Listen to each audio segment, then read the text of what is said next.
Getting through a lesson might seem challenging on its own, but what is really challenging is making sure that your students are focused and understanding what you are explaining every step of the way. Well, how can you make sure that these things are taking place while you're teaching? This is when the art of questioning comes in.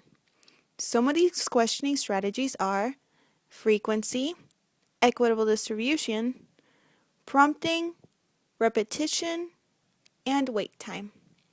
There are more, of course, but these will be the ones that we will explore throughout this video. First off is frequency. And questioning frequency refers to the number of questions that teachers ask over a period of time.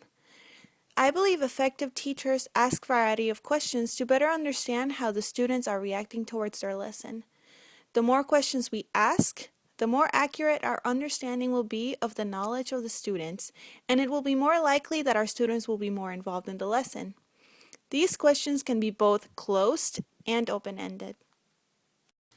The next strategy is equitable distribution, and this describes a questioning strategy in which all students in the class are called on as equally as possible.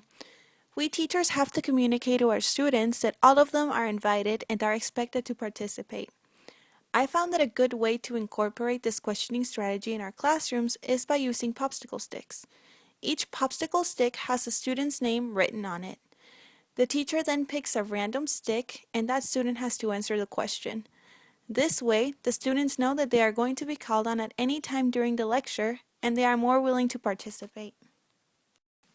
Next, we have prompting, and prompting is a way of assisting students towards the right answer.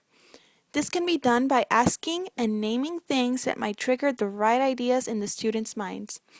I believe this creates a positive learning environment because students will see that it is okay to not have the correct answer right away.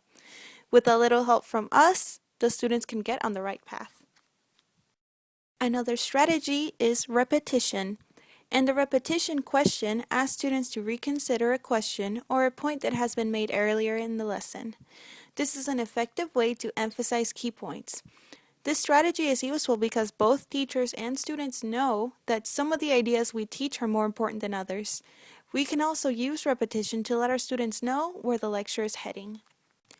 At last, we have wait time. And wait time is the pause between a question or the pause after a student answer and a teacher interruption or response.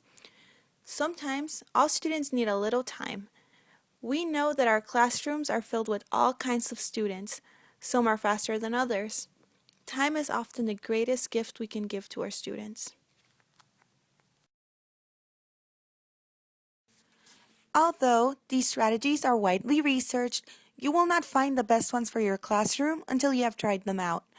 I believe different strategies will work best with different populations and different topics. The literature and research on these strategies are often the same, and the literature says that these are strategies to help teachers check for understanding and manage their students better, and I completely agree. These are just strategies to help us teachers get a stronger grasp on our audience. I know using all of these strategies might seem overwhelming for a first-year teacher, but these will improve with time. I believe it's not how often you use these, but when. Sometimes you just want to make a point, and so you use repetition. Sometimes we want to check for understanding, and so we use frequency. Sometimes we just want the students to make a connection, and so we use prompting or wait time. With the use of these strategies, we can engage more students in our lessons, even if it's just one student at a time.